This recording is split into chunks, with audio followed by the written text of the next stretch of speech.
Welcome back to the Daily Venture as I talk about the shakeup at DC Films. James Gunn talks about a secret movie, and Dwayne Johnson flexes his authority for a Superman return. With the forthcoming Dwayne Johnson's Black Adam this Friday and DC Films chief Walter Hamada peacefully completing his term in the upcoming days, DC is moving into a genuinely unfamiliar region. In fact, without a constant leader navigating the DC properties of some of its most prominent and recognizable IP characters, DC sees a theatrical grab amongst some of its notable entertainers in Hollywood. Johnson has been praising his concept for a forthcoming Black Adam vs. Superman film, with his comments burning in the heads of the fans' appetites to see Henry Cavill come back as the big blue Boy Scout. Meanwhile, Matt Reeves is devising an increase of his vision of 2022 the Batman franchise, while J.J. Abrams stays in the mix with his projects. A report by The Hollywood Reporter stated that James Gunn, who retooled the box office hit Marvel's Guardians of the Galaxy films and Warner's DC-based The Suicide Squad and Peacemaker, is flexing for his own unexplored DC project or even two. Whispers told THR that Gunn and producer Peter Safran are talking with Warner's for a secret film, maybe more, that Gunn would venture towards. Safran is already a producer on Shazam, and its forthcoming sequel, as well as Aquaman and that film's sequel. How much space may rely on your outlook from inside or beyond the studio? Warner's held no word, but one insider follows a carving of the comic business's intelligent support is occurring. DC is definitely in play, states the individual. While it isn't apparent what character or characters Gunn is aiming for, and the writer-director would concentrate on the second season of Peacemaker first, the studio's visions are significantly considerably on the Man of Steel, Superman. Under the leadership of Warner Bros. Discovery CEO David Zaslav and Warner Bros. Pictures exec Michael DeLuca and Pam Abdi, Warner's has an earnest longing to have Henry Cavill take up the mantle as the last son of Krypton again.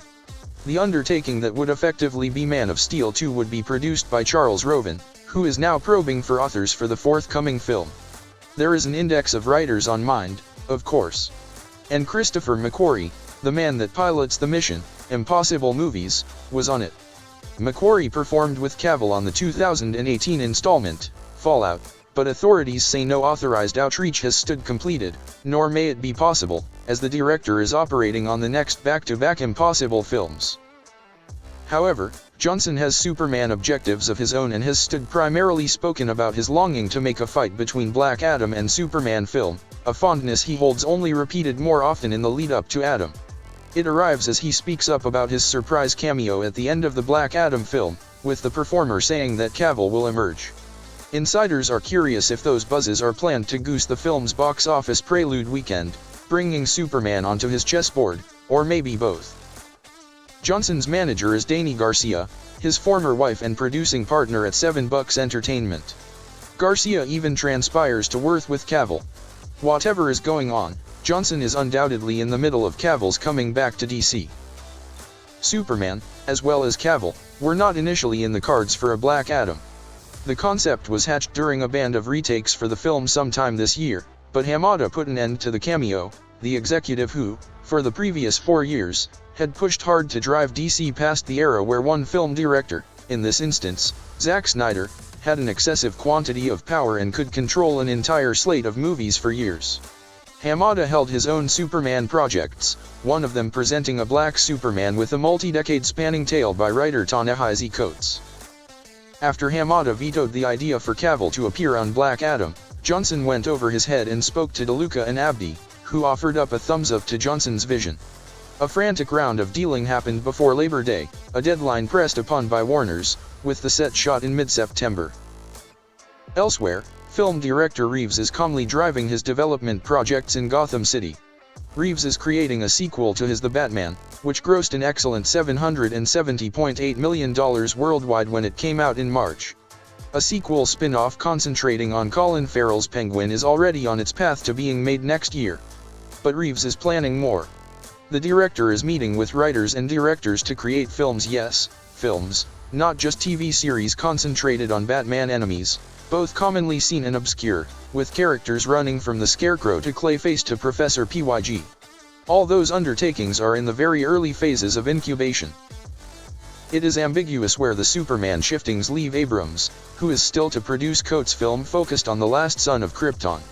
Unlike Todd Phillips's Joker films, that component would live outside any other considerable DC film continuity. The mega-producer had a few lapses when some of his DC performances based in the magical intersections of DC and featuring personalities such as Constantine and Zatanna were dumped at WBDS and HBO Max streaming service.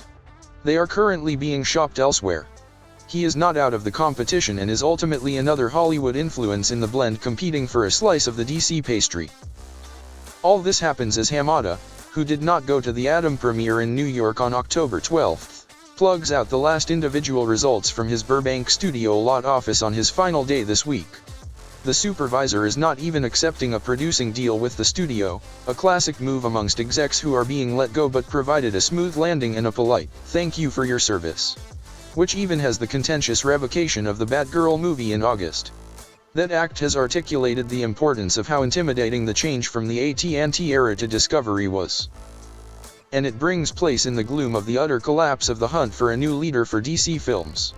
After months of searching, Zaslav reached near to employing executive-turned-producer Dan Lin for the part of DC chief, but discussions failed. Zaslav's ideal for Lin was to serve as the overseer of all things DC, movie, and series, and he would serve somewhat as a traffic cop amongst the IP. For now, DeLuca, understood for his fanboy hearts and showed a profound understanding of obscure comic lore, stays firmly in control of DC. He greenlit Joker 2, has been driving conclusions on Aquaman and the Lost Kingdom and The Flash, and has spoken with film directors. Whispers abound that his position could develop into one with a better permanent and whole direction of DC. As for Johnson, he publicly voiced curiosity in supporting helping search for a DC boss last week. "The best position that I could be for DC is one as an advisor, where I can help. I love DC. It's in my blood," Johnson revealed to Variety on the Black Adam red carpet. "In the spirit of growing up with the DC universe, I'm here to help in any way I can, including looking for and finding that right leader or leaders. That investigation strides on even as IP resumes to be carried off the board by the powers. Right now it's the Wild West," states one insider. "Everyone is trying to grab as much as they can. And this is exactly what happens in a leadership vacuum." One Warner's insider discusses the concept of an oversight void, saying the studio is not standing and is pushing forward on several facades, concentrating on some of its A-list personalities while designing and creating the surge beyond that. A written work for Wonder Woman 3 by Patty Jenkins is anticipated imminently, and a screenplay for a Flash sequel is already documented by Aquaman writer David Leslie Johnson McGoldrick in case that film, to be released June 23, 2023, accomplishes nicely. The movie stars contentious actor Ezra Miller, who in August met with Warner's oversight after a series of detentions and ominous headlines, and today pled not guilty to a felony burglary charge.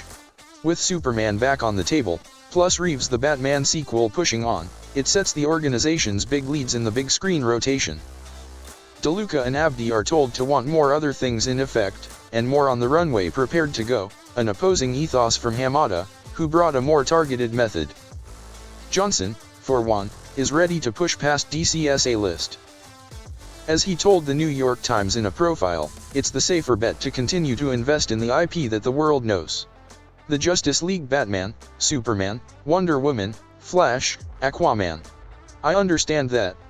But it took convincing to get the studio to look past the Justice League into the DC universe, and there are some cool characters there. You've just got to give it a shot and trust the investment. So what was the news about the shakeup at DC Films? What were your thoughts on the move happening in DC? Would you like to see Walter Hamada's vision for the DC Extended Universe? Do you think Matt Reeves should explore more sequels for 2022, the Batman movie starring the villains? Whom would you like to see helm the DC Extended Universe? Please let me know down below in the comments. Either way, thank you for watching, and please leave a like and comment below, as I would greatly appreciate it. Until then, venture onward.